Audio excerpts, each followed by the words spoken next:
Hey everybody, thanks for checking out Hello Good Game. I have to apologize before we start because I've got a severe case of the hiccups and I'm not able to quite get them under control. So please bear with me. And in today's video, we're going to take a look at an MTG Arena beginner guide based on the economy and farming. I guess you could call this a farming guide, if you will. And we're going to break down my steps when I first started playing Magic the Gathering Arena to grow my collection to what it is now, which is almost complete. And don't get me wrong, I spent a couple gems along the way. But there's a couple things that you're going to want to take into account. It's avoiding burnout, right? Unless you're the kind of person who can just grind away at something over and over and over, you might want to think about building a couple different play styles of decks. Now, whether that be a control deck and an aggro deck or a mid-range deck, etc., etc., etc., or maybe just a different couple colors. Whether it be a green deck and a red deck or something like this, because then those colors too also work well with themselves, right? So we'll take a look at the color chart to help you guys plan where you're going to spend your cards and where you want to grow your collection. Obviously, this is something that you're going to see in game when you open a new account anyways, but I think that would be really helpful as well, just for us to all visualize and grasp. Let's start with our step one, though, on how to just generally make gold and get packs. This comes in the form of our daily quests and daily wins. Now, our daily quests reset every Sunday, so make sure you have those all wrapped up before then. Your first win, you're getting 250 gold, and then the mastery experience, we're not really going to go over here. That's just above and beyond extra. Everything that you see within this guide is without the mastery pass. So if you have the mastery pass, that's just going to be even more reward for you. So 1 win's 250 gold, 2 wins is 100, 3 wins is 100, 4 wins is 100, and then it kind of drops off, and the rest is spread out throughout your other 9 wins, right? So if you're getting your 4 wins, you're getting about 550 gold. If you're getting all 15 wins or 14 wins, you're getting 750 gold. So that's 550 to 750 gold every single day that you can accumulate. And then our daily quests that we get are either 500 gold or 750 gold. You can re-roll a quest once every 24 hours. So the ideal strategy here is you're re-rolling every quest that's not 750, and you're completing all the quests that are 750. Now, sometimes if you're just playing for fun, you're going to complete these quests on accident. I'd say don't worry about it, but if you were really being hardcore, you could make sure not to complete those 500 quests until you got them re-rolled to 750. So with the quests, that's going to come up to, with the quests plus the gold per day, right? If you're doing your 4 wins plus your 500 gold quests, right? You're not re-rolling, you're just doing the 500s. That's going to be just over 7,000 gold a week. And then if you're doing all 14 wins and you're completing the quests for 750 gold, that's going to be all the way up to just over 11,000 gold per week. So you're able to accumulate quite a bit of gold. And now the first thing most people do is they run out and buy packs, right? I'm guilty of this as well. It's so rewarding just to buy a couple packs, but this isn't the most efficient way to grow your collection. Yes, you do get wildcards, but you can also get wildcards in a few other ways that we're going to cover here as well.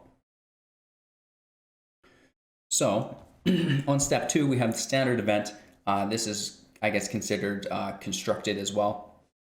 So it's 500 gold to enter. 4 wins is going to break even. You're going to get a free card or 50 gold, so not much. And then 7 wins is going to actually double your gold. So you're paying 500 to enter, and then if you get 7 wins, you're going to get 1,000 gold. So potentially you can double your gold here. And then you're also getting, for 5, 6, and 7 wins, you're getting rares as well, which is really, really cool because those are essentially wild cards. Yes, you're not getting to pick those cards, but if you keep playing and grinding and just growing your gold, right? So say you have a 60% win rate, you're going to be able to play this infinitely, and now you're collecting rare cards. If you have anything over a 60% win rate, you're now gaining gold and you're gaining cards, right? So that's really, really cool. So definitely this is where you should be spending most of your time. Go into this event, obviously, as well with your best deck, because people are going to be playing with fine-tuned decks, trying to convert their gold just like you are, right? So don't be playing a new deck that you're unfamiliar with here.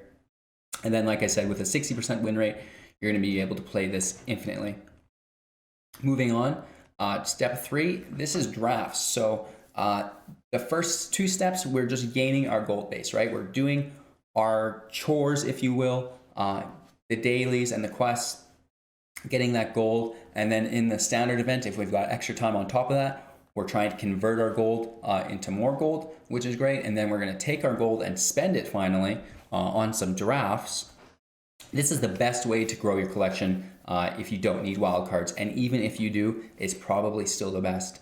I can see buying a couple packs because you can see your counter when you're progressing through packs of what your next wildcard will be. So if you're a couple away and you just are missing that one card from your build, right? Feel free, spend 2,000 gold, take the easy route, get that wild card, finish your deck, and then you can just progress from there, right?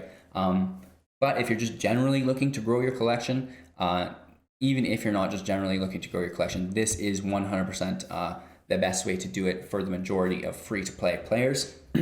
You're also able to convert your gold into gems, which is super valuable as a free-to-play player. So you can able pay 5,000 gold, and then if you're getting 7 wins, you're walking away with 950 gems plus 2 packs. So that is absolutely incredible. You need a 75% win rate to play infinitely. So this is pretty hard to do, but then again, it is limited and it's not real drafts. So it's actually more attainable than you think because you're drafting against the bots and the bots don't really know what to pick perfectly. So just check out some guides online. We're going to provide some resources for that as well.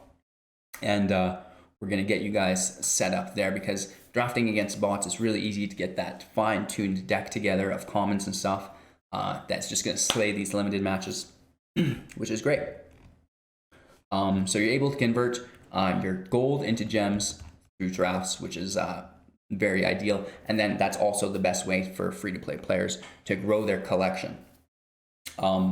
So the next step is sealed. And unfortunately, sealed is the best way to spend your gems. It's also a great way to earn them a little bit. Draft is probably the best way to earn them. But definitely spending your gems on sealed is much more efficient than spending them on single packs. When a set releases, they have a seal event that has a win rate protection. So no matter how many wins you get, you'll see if you get 0 wins or 7 wins, you're still getting your 3 packs, right? Which is great. And then you're just being rewarded gems, 200 gems for 0 wins, all the way up to 2,200 gems for 7 wins, which is great. So this is the easiest way to grow your collection. I see a spelling error there. We're going to get that later. Because you're getting 40 cards off the bat, and then you're going to be winning boosters and winning gems along the way as well. You're going to need an 85% win rate to play infinitely, which it's impossible to do. That is so good. If you're doing this, please record it for us all to see. Yes, people get 7 wins, but to consistently do that, say in 10 seals in a row, is absolutely bonkers. But this is a great way to engage with new content when it's first released. You've got a win rate protection, so you're never losing out. You're always breaking even. I think if you get 1 win, you're gaining value here with this. So farm gems in draft and then spend the gems in sealed. That's the best thing you can do. Step 5, save and splurge. This is a strategy that I think is very powerful for free-to-play players. And depending on your commitment level, you could hold out to a new set release or you could hold out to a new rotation release, which would be incredible demeanor and persistence. But the idea over this is over the course of a set release, 90 days, you should be able to accumulate 88,200 gold, all the way up to 135,000 gold, just from doing your dailies, like your daily wins and your weekly quests, which is crazy. Those are the same numbers. This is the bare minimum, and then this will be the maximum. This isn't including the mastery pass or anything like that. So that is a ton of gold. That does a lot of drafts. So when a set comes out, say you joined halfway through Throne of Eldraine, you're going to not spend gold on Throne of Eldraine packs. You're going to hold out. You're not going to do Throne of Eldraine drafts, even though you could if you wanted, because Historic's now a thing and you can collect cards forever. That's fine. But if you hold out to a new set release or better yet, a new rotation release, and you've got that 200,000 gold, you can now hit the drafts, or you can be hitting the drafts as you go, flipping the gold into gems while growing your collection, and then when the new sets release, you can spend those gems on sealed matches. And if you can just repeat this cycle, it's going to be the absolute best way for you guys to grow your collection. You can spend your gold from drafts. That's the best rate of return. You're going to repeat this process every single set to farm with successful drafts. Once you have enough gems, play sealed. This provides the best possible returns for collection. And then it is possible to collect wildcards still from your rewarded packs from both drafts and sealed. So when we win 3 packs here, these 3 packs are still going to include wildcards. It's only the packs you open to make your limited deck and to make your draft decks. Those are limited packs. Those will not include wildcards, but the normal packs, such as the ones you'd buy in the store or the ones you get as rewards, those will have wildcards included in them. So that's kind of our basic economy guide. I did just throw it together here pretty quickly. I wanted to get it out for everybody. And then we want to talk a little bit about avoiding burnout, because if you're doing the cycle over and over and over, and all you're playing is constructed with a mono red deck or a mono green deck, it's probably not going to be a lot of fun. So you know the color tree, all the colors are related, right? Pick a color and then try to branch off to the side, to the right, and then try to branch off to the left. I think this is going to be the best way to grow your collection while still staying relevant to your collection, right? Because if you're playing things that don't go together separately, yes, you could run those monocolors, but I guess it would be cool to be able to branch into some of those dual color decks and even potentially triple color decks if you have the lands for that. Which brings me to my next point. Your first and foremost purchase with wildcards should 100%, and your first pick while you're doing drafts needs to be the shock lands. The shock lands are absolutely a necessity. The scry lands are a necessity. Any rare land, these are the first things that I put into my collections.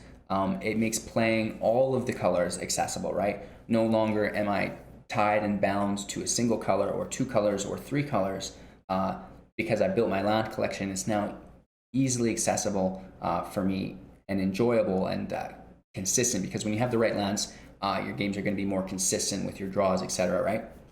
So it just really improves the play experience.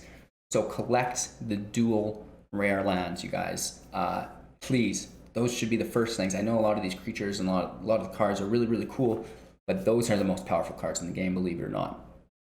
So with that all being said, this was our MTG Arena farming beginner guide. Let me know what you thought down below in the comments. Obviously, this is something that we can re-inundate and improve as time goes on. But I just wanted to get something out there right away for new players to understand what the most efficient way for them to grow their collection is long term. With that being said, if you guys are interested in growing your collection in a hurry, if you subscribe to our YouTube channel, Hello Good Game, you'll be entered in to win up to 500,000 gems, 500,000 gems, you guys. And that's just a way of us boosting growth of our channel, which is really, really cool. A pretty successful marketing technique thus far. So all you have to do is subscribe to the channel, and then once you've done that, you can go to the channel and then scroll right down to the bottom of the page. There's going to be a playlist on the bottom titled Gem Giveaways. Watch a couple videos in the Gem Giveaways playlist, and you'll be able to familiarize yourself with all of the details included within. And yeah, hopefully you win yourself some gems. Obviously, it would be great if you could like this video just to help it grow. Shoot out a comment and maybe share it out to some of your other friends who just started playing Magic the Gathering Arena. Okay, that's it from me, you guys. Thanks again. Have fun and good luck in today's matches. Take care, and we will see you all tomorrow.